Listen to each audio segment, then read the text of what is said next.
Welcome back, our dear viewers. The Ministry of Tourism and Antiquities, represented by the Egyptian General Authority for Tourism Promotion, organized a tourism program under the title Egyptian Landmarks for Daniel Edward Hines, a member of the National Association of the Deaf and the American Federation of the Deaf and Hard of Hearing, WFD, who is currently visiting Egypt, and 15 young people of determination who are deaf and hard of hearing, representing the Federation.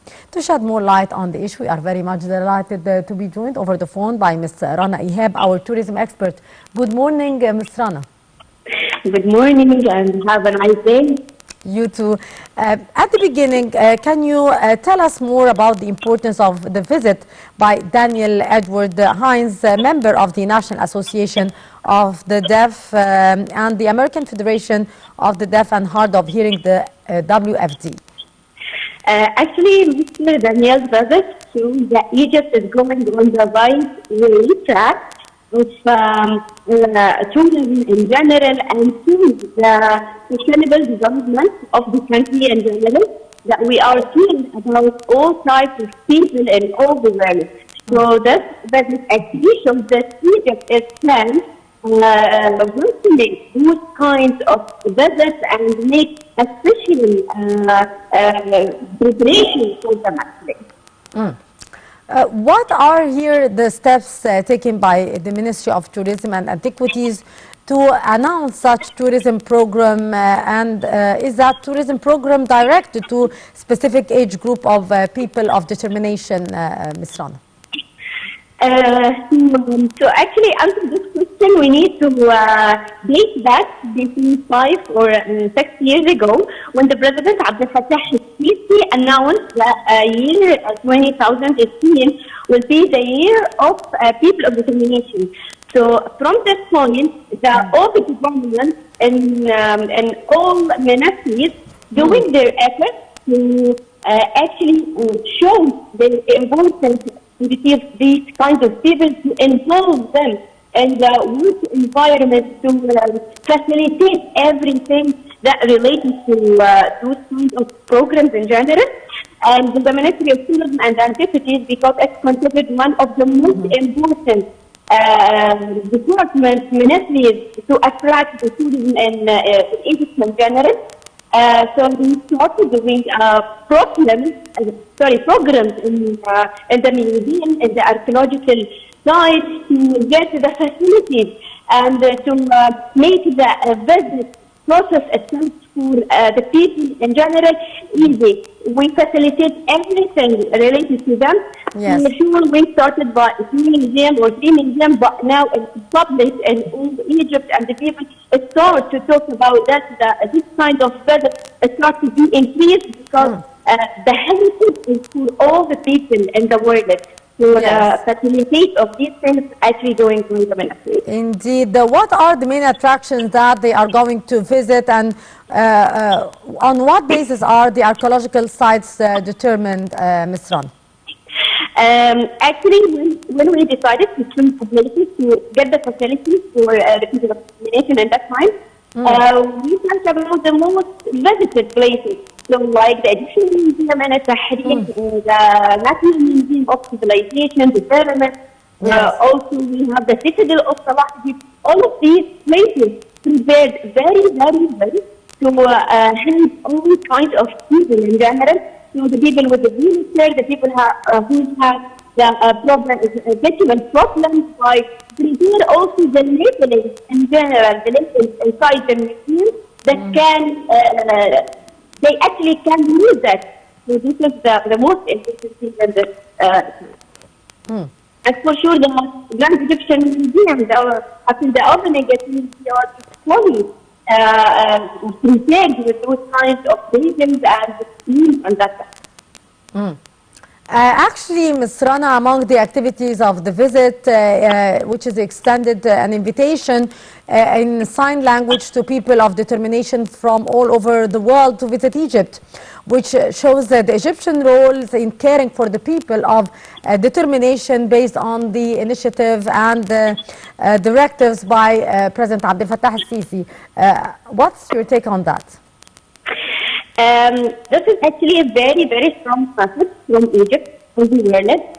We didn't look at you, what you are, Yes. who you are. We care about you safely visit. You will take everything you need when you visit Egypt and enjoy with its monuments, enjoy with its tourism type at all, the tourism type.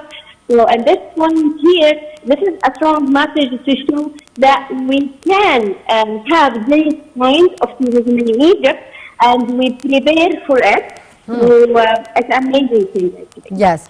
Ms. Rana, how do you see the impact of such calls on Egypt's external position through its pioneering role in caring for the people with determination and launching such important trips? Yes, Ms. Rana? Yes. Yes. How do you see the impact of such call on the Egyptian external position through the pioneering role in caring for people with determination? Yes, actually, that can be shown in the facilities we are doing in the museums and in the archaeological sites in general. But with the availability of the wheeling chairs, the videos, the screens, as we mentioned, the labels inside the museum with each object. Actually, we're doing a kind of replica from the objects like what we have in the Egyptian Museum in the Tahrir and the Islamic Art Museum.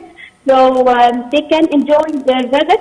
And what I want to add about this point, actually, the people who working in the same point, or the people who welcoming them when they're arriving to the museum and see what is their culture, because if we are talking of discriminating, each culture has a different perspective to how we treat them. So the military and the antiquities and the employees inside actually have the youth awareness about this point, and they know how they will going with these people to take everything that related to enjoyable things in the site, in the museum. Yes.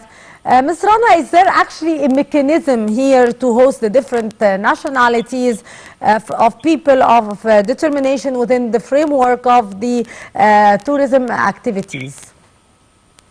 Yes, as we are talking about the general of tourism activities that shows in the department inside the archaeological site or the museum itself.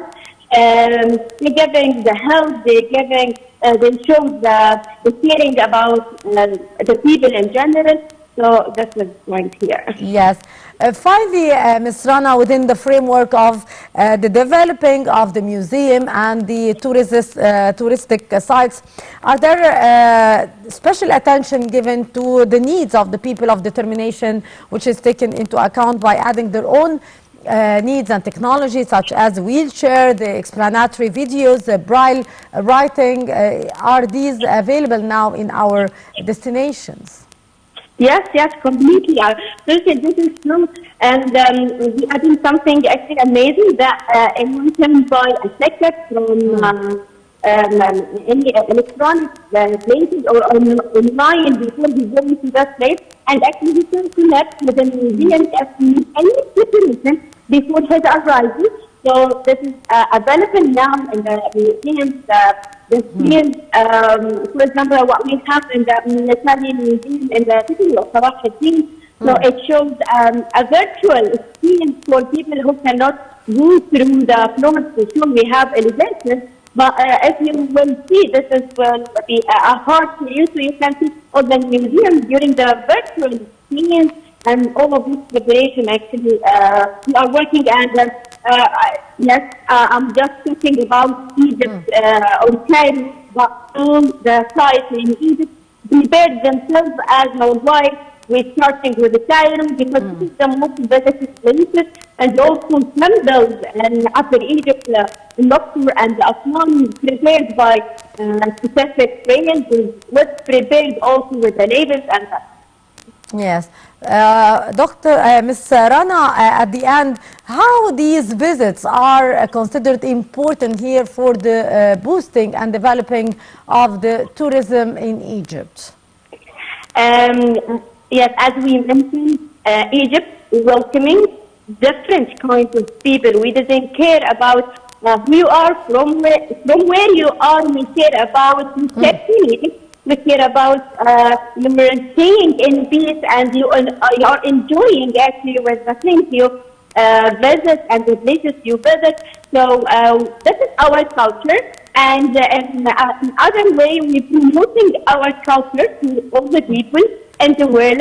And we are welcoming who want to visit us and see this amazing thing. We're doing our efforts going in the same track of the vision of Egypt as 2030. We are going on the track of the sustainable development now. And this is one of them. So this is actually a very, very important part when we are talking about the people of discrimination, because they have a great power. We can talk about, they have a great mind that they can think as a human, actually. It is normal. Yes. So when we help them to visit the places, to see how Egypt is amazing, to encourage the tourism in Egypt in general, this is here before. Yes, we are seeing now, and away from the people of determination, we are seeing now an increase in the number of tourists coming to Egypt, and we are aiming to reach a higher number. So how do you evaluate the situation now, Ms. Rana, for the tourism in Egypt? Yes, so Egypt is one of, actually, it's a great competitor in the Middle East.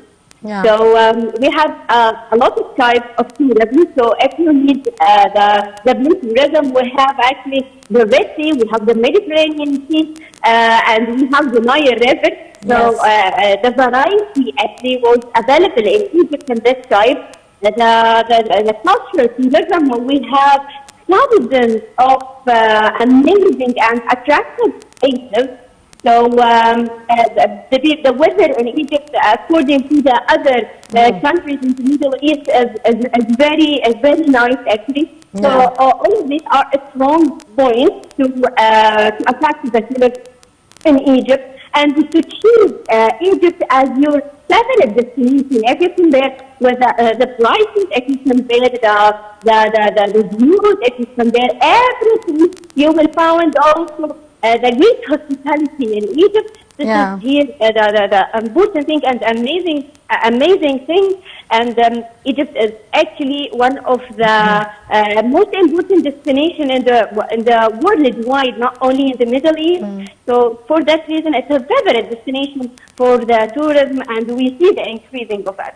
Yes, indeed, Ms. Rana Ihab, our tourism expert, thank you so much for your precious input, and indeed a very important visit organized by the Ministry of Tourism and Antiquities, which is representing the Egyptian General Authority for Tourism Promotion, or which organized the tourism program under the title The Egyptian Landmarks for Daniel Edward Hines, which is a member of the National Association of the Deaf and the American Federation of the Deaf and Hard of Hearing, the WFD.